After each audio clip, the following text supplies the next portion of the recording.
Olá pessoal, tudo bem? Venho aqui, apresentar o vídeo para vocês com as respostas sobre os dois questionamentos que foram feitos no nosso post de segunda-feira. Na segunda-feira eu questionei o seguinte: o que você quer aprender hoje sobre direito administrativo? Então, duas seguidoras, que inclusive são ex-alunas lá da instituição que eu leciono, apresentaram os seguintes questionamentos. Vamos lá. A doutora Ana Paula, diz o seguinte: como o direito administrativo pode contribuir para a redução da corrupção? E a doutora Eliane diz que dos atos, o que ela quer saber, o que ela quer aprender, dos atos de improbidade administrativa que atentam contra os princípios da administração pública. Então vamos a eles. Olha só, pessoal, a gente tem que lembrar que o direito administrativo é um ramo do direito que regulamenta o exercício da função administrativa.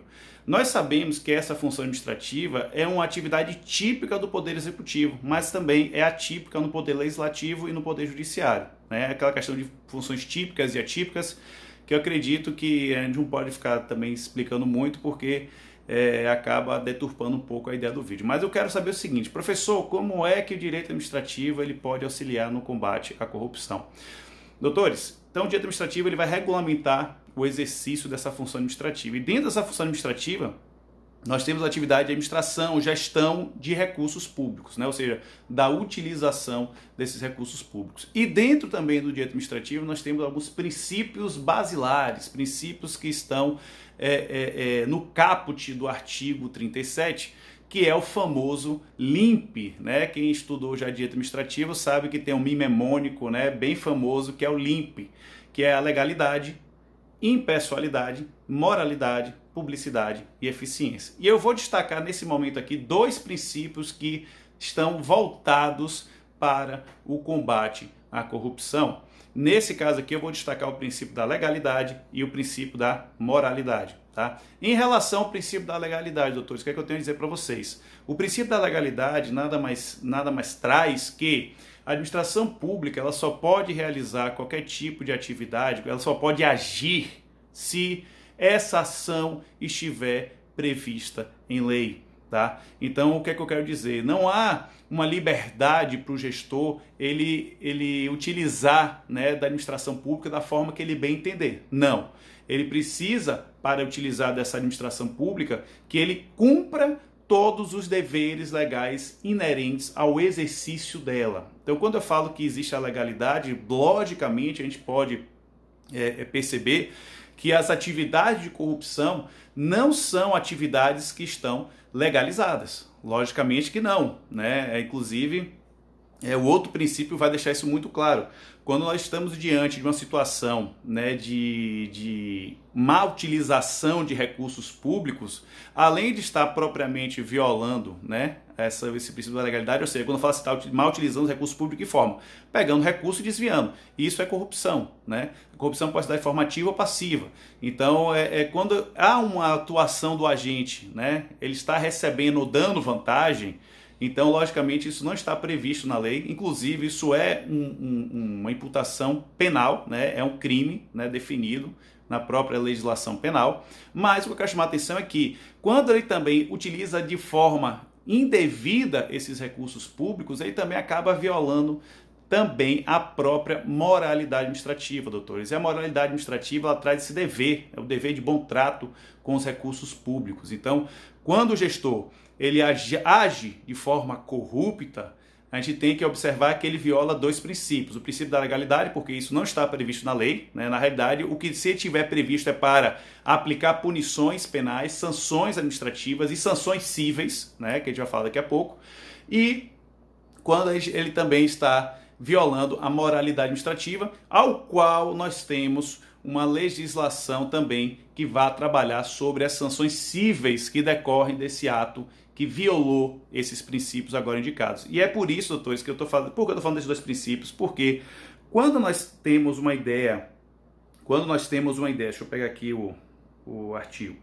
Quando nós temos uma ideia de violação de princípios, a doutora Eliane já perguntou assim: professor, fala aí dos atos de improbidade decorrente da violação dos princípios. Doutores, olha só, Ato de improbidade, ele não se resume tão somente à violação de princípios, né? Ele inclusive vai trazer previsões de recebimento de vantagem. Receber um presente na administração pública, doutores, né? Você que é servidor público, você receber um presente dentro da administração pública pode ser considerado um ato de improbidade. Só que o que a gente precisa ter em mente aqui é o seguinte, que em relação aos atos de improbidade elencados na Lei 8.429 de 92, que é a Lei da Improbidade Administrativa, nós temos as previsões do artigo 9º ao artigo 11, tá? Então, o que é que diz lá? Para o artigo 9º, são atos de improbidade que importem enriquecimento ilícito do agente. Então, é o 9º que vai estar a previsão, por exemplo, de você estar recebendo algum presente, né, de algum particular. E aí, o que acontece? Esse presente que você recebe do particular, não se sabe qual a intenção desse particular e qual a intenção daquele agente ao recebimento desse presente. Mas pode configurar improbidade? Pode configurar improbidade, então tome cuidado, tá? E aí o que acontece? Tem critérios subjetivos que precisam estar alinhados a esses artigos para que seja comprovada a ocorrência da improbidade administrativa. Então o artigo 9º fala sobre enriquecimento ilícito do agente. A jurisprudência, de forma muito tranquila, já definiu que para que seja configurada as hipóteses do artigo 9º, né, que é o enriquecimento ilícito do agente, é necessário que haja comprovação de dolo. Dolo, nesse caso aqui, doutores, é a intenção de cometer um ato improbo, tá? Então, o artigo 9º, ele vai se configurar quando ocorrer, dentro dessa modalidade, a existência da intenção de agir de forma contrária às previsões da Lei de Improbidade Administrativa, tá? E aí vem, doutores, o artigo 10. O artigo 10... ele traz a hipótese de atos de improbidade que causam prejuízo ao erário. E aqui é a má utilização desses recursos públicos, por exemplo, tá? Então aqui a gente vai ver aqui, que nesse caso pode ser dolo ou, no mínimo, uma atuação culposa. O artigo 10, ele permite, inclusive, que para que haja uma configuração de improbidade descrita no artigo 10 e seus incisos, é que haja ao menos uma atividade culposa. Basta que haja uma atuação com negligência, imperícia ou imprudência para que a hipótese do artigo 10 venha a ocorrer, beleza?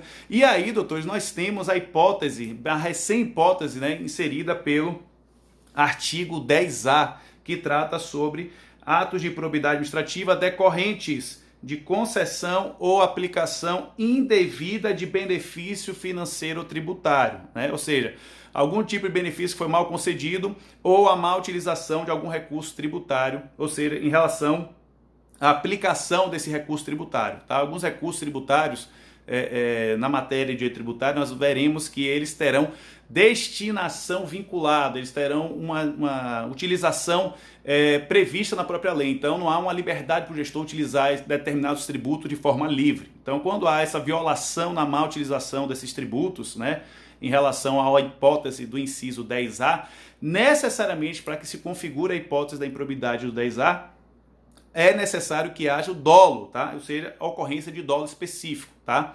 E aí, doutores, vem a hipótese do artigo 11, que é o que a nossa colega Eliane nos trouxe. Os atos de improbidade que violam princípios. E os atos de improbidade que violam princípios é o seguinte, doutores, o artigo 11, atento com o princípio da administração pública, há um critério subjetivo que também é a intenção, o dolo, que é relacionado exatamente como aquele agente e aquele particular, porque a gente tem que observar, doutores, que dentro dessa situação de improbidade eu posso ter a participação de agentes públicos, e agentes públicos, tomem muito cuidado em relação a isso, inclui particulares que estão realizando atividades para a própria administração pública ou realizando atividades em nome da administração pública, tá? Então tome cuidado que agentes públicos aqui, inclusive, encaixa esses particulares que estão em sistema de colaboração ou que estão em sistema honorífico, né? Aqueles particulares que sequer recebem remuneração, eles podem se enquadrar, né, nos atos de improbidade administrativa. Então, em relação ao artigo 11, a exigência é que seja comprovada a intenção daquele agente público, e perceba, eu não estou falando de servidor nem de empregado, estou falando de agente de forma genérica, para que haja a configuração desse dessa improbidade administrativa. E como nós vimos, doutor, a improbidade administrativa, ela é uma sanção cível, tá? Não confunda improbidade administrativa com sanção penal, importante. O pessoal acha que a ação de improbidade administrativa é uma ação de aplicação de sanções penais. Cuidado, não é. É sanções cíveis, que vai desde a inexigibilidade, né? A declaração de inexigibilidade na verdade, a cassação dos direitos políticos, né? Daqueles que violam essa legislação, e a aplicação de multas, né? Multas cíveis e multas sobre também a remuneração de determinado agente que violou essa legislação. Então, doutores, o direito administrativo, ele colabora sim para o combate à corrupção, basta que os gestores venham a observar as regras, né, e os princípios que eu destaquei aqui, a legalidade e a moralidade, e em relação à improbidade administrativa, elencada no artigo 11, que é aquela voltada à violação dos princípios do direito administrativo, há uma exigência de um critério subjetivo específico, que é o critério do dolo, ou seja, a intenção clara daquele agente de cometer o ato. Logicamente, doutores, em alguns incisos do